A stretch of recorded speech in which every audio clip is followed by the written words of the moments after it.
never slow up, no I don't take shit. I got no love for the fakeness. If you wanna play tough and wanna hate this, I'll always show up.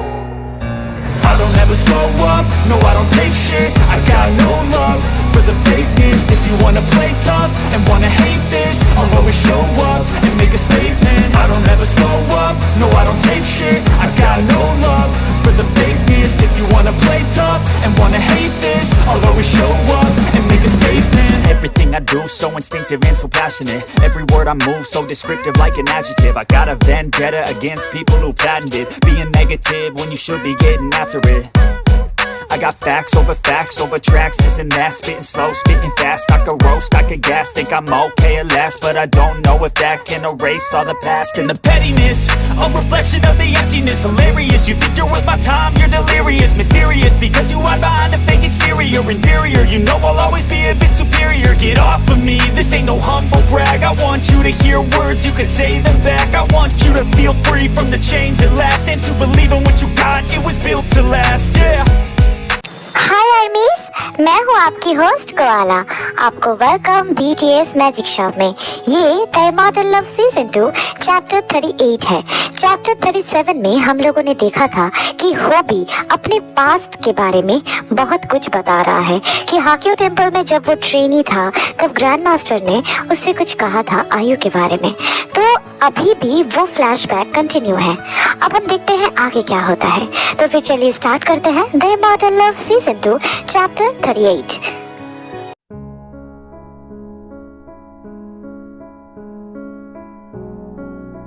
But hobby, तुमने ये बात हमसे छुपाई क्यों? खास करके मुझसे छुपाने की क्या जरूरत थी होबी? हाँ जिन भाभी, आप मेरा यकीन कीजिए, मेरा ऐसा कोई इरादा नहीं था। मैं ये राज आप लोगों से राज रखना नहीं चाहता था, लेकिन मेरे पास और कोई ऑप्शन नहीं था। मैं क्या करता? लेकिन क्या होबी, हम फैमिली हैं। हम तुम्हारा बात नहीं समझेंगे, ऐसा तो हो नहीं सकता ना। लेकिन फिर भी तुमने हमसे ये बात छुपाई और आयु की जिंदगी को और भी ज्यादा खतरे में डाल दिया। लेकिन तुम्हें ये करने की क्या जरूरत थी होबी? तुम हमें अच्छे से जानते हो। तुम्हें पता है कि हम फैमिली के लिए क्या क्या कर सकते हैं। हम अपनी जान तक दे सकते हैं। हालांकि वो दे नहीं सकते, लेकिन वो हम कर सकते हैं। You know that. तो तुमने ये इतनी बड़ी बात तुमने हमसे क्यों छुपाई? हाँ नहीं ह्योंग, मेरा ऐसा कोई इरादा नहीं था। मैं ये छुपाना नहीं चाहता था आप लोगों से। लेकिन ग्रैंड मास्टर ने कहा था आयु का ये राज को राज रखने के लिए, और मैंने वैसा ही किया क्योंकि मैंने उनसे वादा किया था ह्योंग। लेकिन अभी ग्रैंड मास्टर नहीं रहे होबी, तो उनके डेथ के बाद तो तुम हमसे ये सारी बातें कह सकते थे ना। तो शायद हम इस चीज को रोक सकते थे या फिर तुम्हारी मदद कर सकते थे, खास करके आयु की। तुमने आयु का हालत देखा है? वो कंफ्यूज्ड है, डरी हुई है, उसको कुछ समझ में नहीं आ रहा है कि वो क्या करे। जीनी अम्मा, शांत हो जाइए प्लीज ना। जूनी अप्पा, आप भी शांत हो जाइए। इसके पीछे भी एक रीजन था। डैड, आप अभी भी बात को छुपाएंगे क्या? What? होबी, तुम अभी भी हमसे बात छुपाना चाहते हो? इतना सब कुछ होने के बावजूद? हाँ नहीं ह्योंग, अब कुछ छुपाने का कोई फायदा नहीं। असल में ग्रैंड मास्टर ने मुझसे आयु के राज के बारे में बताने के बाद मैंने उस राज को अपने अंदर ही दफना दिया था, और पहले जैसे ही जिंदगी बीत रही थी वैसे ही बिताने लगा था। समय बीतता गया और हम ताकतवर बनते गए, और वो वक्त आया जब हम स्काई बेंडर्स बने। आप लोगों को तो याद होगा ना, आयु तब भी एक बेंडर ही थी, लेकिन स्काई बेंडर बनने के बाद हमें हमारी स्पेशल पावर्स मिला और मैं सूटसायर बन गया। और पहला विजन मुझे अर्थ की तबाही का आया। लेकिन अंकल, अर्थ तो सही सलामत है ना? हम इसे अपने जान पर खेल के प्रोटेक्ट कर रहे हैं। तो फिर ये सब चीज का क्या मतलब हो सकता है? हाँ, मैं कुछ समझा नहीं। प्लीज शुगा, मुझे मेरा बात कंप्लीट करने दो, तब शायद कुछ समझ पाओगे। सॉरी अंकल, एक्चुअली मैं थोड़ा सा एंशियस हो जा रहा था। आप कंटिन्यू करो, हम सुनते हैं। या आई नो कि अर्थ सही सलामत है, लेकिन आखिर तक नहीं रहेगा। लेकिन उसके बारे में बाद में सोचेंगे, पहले पास्ट का सारा बात क्लियर करते हैं, वो ज्यादा जरूरी है। पहला विजन ऐसा डरावना देखकर मैं ग्रैंड मास्टर के पास पहुंचा और उन्हें विजन्स के बारे में बताया। पहले तो वो खुश थे कि मैं सूतसार बन गया, क्योंकि प्रीवियस सूतसार की इच्छा मृत्यु के बाद कई 100 साल ये अर्थ सूतसार के बिना ही सर्वाइव कर रहा था। तो मेरे सूतसार बनने से ग्रैंड मास्टर बहुत खुश थे, लेकिन मेरे विजन से वो भी डर गए थे। तो उन्होंने मुझसे फ्यूचर गॉड का जाप करने के लिए कहा, क्योंकि इसका हल सिर्फ वही दे सकते थे। तो मैंने वही किया। आप लोगों से कहा था मैं कुछ महीनों के लिए नॉर्थ ईस्ट फॉरेस्ट एरिया को पहरेदारी के लिए जा रहा हूँ, लेकिन असल में मैं फ्यूचर गॉड का ध्यान लगाने के लिए आप लोगों से अलग हुआ था। करीब 3 महीने कॉन्स्टेंट जाप करने के बाद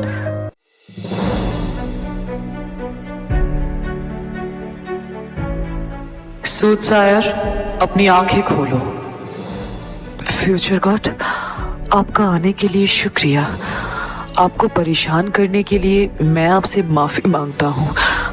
असल में मुझे पता है सूटसायर, तुम किस बारे में बात करना चाहते हो। मुझे तुम्हारे विजन्स के बारे में पता है। तो फ्यूचर गॉड, आप ही बताएं, उस विजन का क्या मतलब था? क्या सच में ये अर्थ तबाह हो जाएगा? क्या हम इस अर्थ को प्रोटेक्ट नहीं कर पाएंगे? हाँ, मुझे कुछ समझ में नहीं आ रहा है। शांत हो जाओ। सूटसायर को विजन्स कभी गलत नहीं आते हैं, लेकिन ये तबाही रोकी जा सकती है अगर तुम चाहो तो। हाँ, मैं चाहता हूँ। इस अर्थ को बचाने के लिए मैं कुछ भी कर सकता हूँ फ्यूचर गॉड। हाँ, आप बस बताइए मुझे क्या करना पड़ेगा। मैं हर वो चीज कर सकता हूँ इस अर्थ को बचाने के लिए। हमने कसमें खाई हैं अर्थ को प्रोटेक्ट करने के लिए। हमने इतनी साल मेहनत की है। हमने नहीं फ्यूचर गॉड, आप बस बताइए मुझे क्या करना पड़ेगा। मैं वो हर चीज कर सकता हूँ, आप बस मुझे दिशा दिखाइए। ये उतना आसान नहीं है सूटसायर जैसा तुम सोच रहे हो। असल में सूटसायर को वही चीज दिखाया जाता है जो हम सारे गॉड चाहते हैं कि उस चीज को रोका जाए। हमने जैसे हर चीज के ऊपर उसका भाग्य लिखते हैं, चाहे वो जिंदा हो या फिर मुर्दा, लेकिन हर चीज को बदला जा सकता है सूटसायर, लेकिन कीमत चुकानी पड़ती है। मैं हर कीमत चुकाने के लिए तैयार हूँ फ्यूचर गॉड। आप बस कहिए कि मुझे क्या करना पड़ेगा। मैं इस धरती को प्रोटेक्ट करने के लिए कुछ भी करूँगा, अपना जान दांव पर लगा दूंगा, लेकिन ये धरती को मैं तबाह नहीं होने दूंगा। आप बस कहिए कि मुझे क्या करना पड़ेगा फ्यूचर गॉड। ठीक है सूटसायर, तो फिर सुनो, तुम्हें ये अर्थ छोड़ना पड़ेगा सूटसायर। क्या छोड़ना पड़ेगा? मतलब? हाँ, तो आज की स्टोरी बस इतना ही। एक्चुअली ये चैप्टर मैंने सोचा था लॉन्ग रखने का, लेकिन मुझे ना थोड़ा कोल्ड हो गया है। मुझे बात करने में प्रॉब्लम हो रही है, गले में भी थोड़ा सा दर्द है, तो इसीलिए इस चैप्टर को थोड़ा सा शॉर्ट बनाई हूँ। मुझे लगता है शायद ये शॉर्ट ही अच्छा लगेगा, क्योंकि यहाँ पे सिर्फ और सिर्फ एक कन्फेशन है, लेकिन पूरा नहीं है। और सस्पेंस बनाने के लिए मुझे अलग से कहना नहीं पड़ता है, यू नो दैट।